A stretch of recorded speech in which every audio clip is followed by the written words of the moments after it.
Hello everybody, welcome back. I am Kate Rebel. This is Kate Rebel's Realm. Thank you so much for joining me for this video. And guess what? It's a strange one. I was going through all the factions and I realized that there were a few different factions that only have a couple stories in them. I thought I would do that today since I filmed a bunch already and I have a migraine. And I was like, and I found that there was two. I'm saying this because you will see me wearing the same outfit in these two unrelated videos, and I think that that is very interesting. Such interesting fact that you need to know and that you would probably pick up on. So I'm going to start off with the Chaotics. Now these Chaotics, for the most part, they are teamed up with another faction, Chaotic just being that extra little boost of crazy, of bleed, of whatever you want to call it. It's super great. We love the Chaotics, but there's only two in here that are only Chaotic, and those are the two Lords. Okay, so we're gonna read those two little stories for y'all. A super short video. I am sorry, but who knows? Maybe they'll have brilliant stories. Maybe this will be crazy. People are gonna be like, why are her videos so short out of nowhere? She was posting 20+ minute videos. What's happened? Has she lost her mind? No. Yes. Long time ago. Currently, mine just hurts from migraine. And yes, I've had a migraine for days now. Isn't that lovely? Isn't that nice? I know you just love to hear about it. So I was looking at these. We've done all of them. These two little freaky men up at the top, tippy top, Lord bonus boys, are only Chaotic. And that one being Valderon. Imagine being lucky enough and pulling Valderon. I wouldn't know. Valderon, the fallen justice. The most primal chaos has corrupted this hero.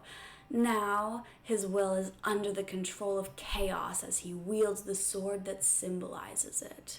Embarking on a path to dismantle Taya. Oh no, we like Taya. Don't do that. Oh, he's not wearing pants. Is he wearing pants? Is that his butt? I was gonna say, imagine having such crazy thick veins in your legs that they show through your pants, but I don't think he's wearing pants. Do that again. No, I want to show them your little, like, thong. It's not a G-string, but hey.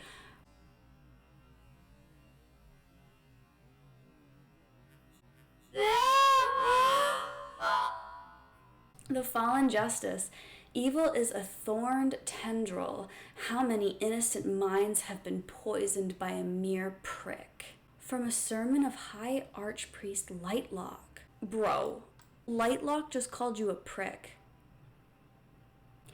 Even before the tides of darkness spread like shadow across Taya, malevolent forces threatened the land.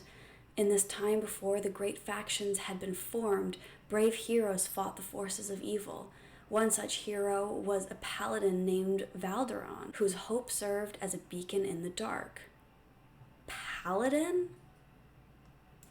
Does he get totally crushed at the soul? Because he wants to destroy Taya, does he not? Hailing from all corners of Taya, the collective were warriors dedicated to the battle against evil, but with each year the forces of evil grew while the collective lost more and more good men and women. As his hair grayed and his beard grew long, Valderon found hope more and more elusive. Darkness he feared would swallow all he fought for. His hope would have guttered out entirely were it not for the ballad of a mysterious bard. One night, Valderon heard a tale of a divine sword locked in a tomb. This sword, the bard claimed, could only be wielded by one with a pure heart. Though the song seemed absurd, Valderon was entranced. He paid the bard enough gold to procure the location of the tomb. But what he found was not a shrine to heroes, but a demonic temple carved from volcanic glass.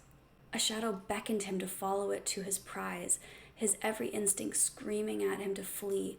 Valderon pressed on. Surely if this evil sword was real, it would be best to confiscate it and keep it from falling into the wrong hands. But as soon as he laid his eyes upon the weapon, any thought of sealing it away vanished. Even from across the room, the unholy sword seemed alive. Its very presence mesmerized Valderon. The sword was no doubt evil, but perhaps it was capable of great good if placed in the right hands. Valderon wondered how many lives might be saved if he were to bend to his will with the same dark power that strengthened his foes. He was a just man.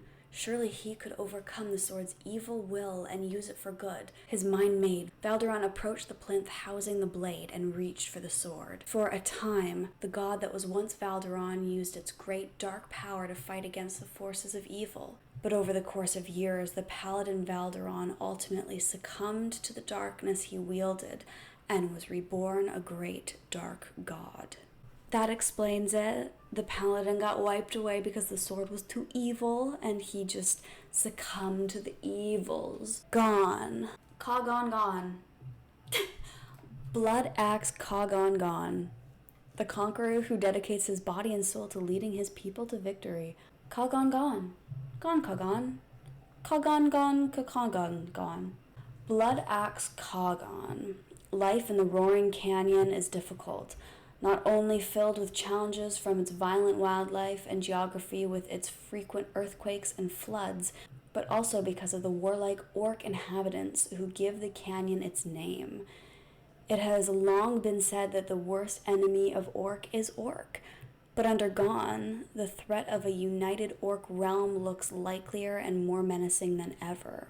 Gone is the second-born son of the Blood Axe clan chieftain, with his elder brother Kagan inheriting the tribe and all his father's belongings after he was killed in a battle against the Gorbon clan. However, Kagan was not like his fearless father.